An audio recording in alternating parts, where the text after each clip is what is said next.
राधे राधे दोस्तों, आज मैं फिर हाजिर हूँ बहुत प्यारा सा एक विवाह गीत लेके। और सुनो और कमेंट करके बताओ कि कैसा लगा मेरा ये गीत। तो शुरू करते हैं। पूर्व के देशमा से आवला सोनारावा हो, गहना गढ़ला सारी रात हो, गहना गढ़ला सारी रात हो।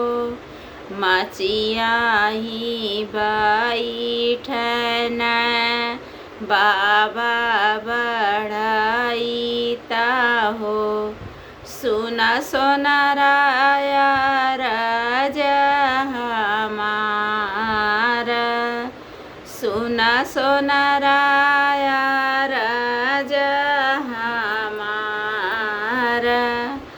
गढ़ सोनाराया आंगन रे, गढ़ सोनारा कांगन रे, गढ़ सोनारा सोला हो सिंगार रे, गढ़ सोनारा सोला हो सिंगार। इतना पहिरी बेटी चौके बैठनी हो, आखियाँ से झर झर झर लो रहो, आखियाँ से झर झर झर लो रहो। काहे बेटी हुलसलू, काहे बेटी दलसलू, काहे बेटी कैलू माना धूमिल, काहे बेटी कैलू माना धूमिल।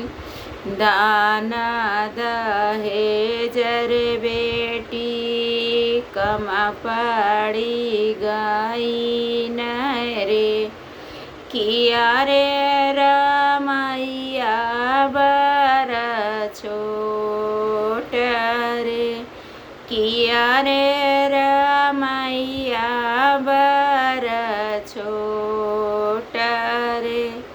नाही मोरे बाबा हो, धन दहेज कम हुआ, नाही रे रमैया बर छोट रे, नाही रे रमैया बर छोट।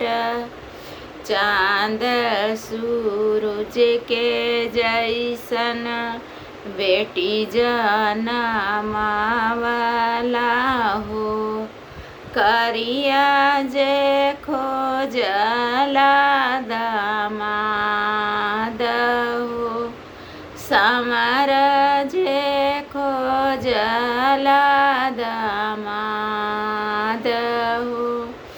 सावरी सावर जीन कहा मोरे बेटी हो, समरत कृष्ण भगवान हो, समरत कृष्ण भगवान हो। समरे के माथे तिलक भल सोहै हो, जैसे दिउजिया का चाँद हो, जैसे दिउजिया का चाँद। कैसा लगा ये गीत?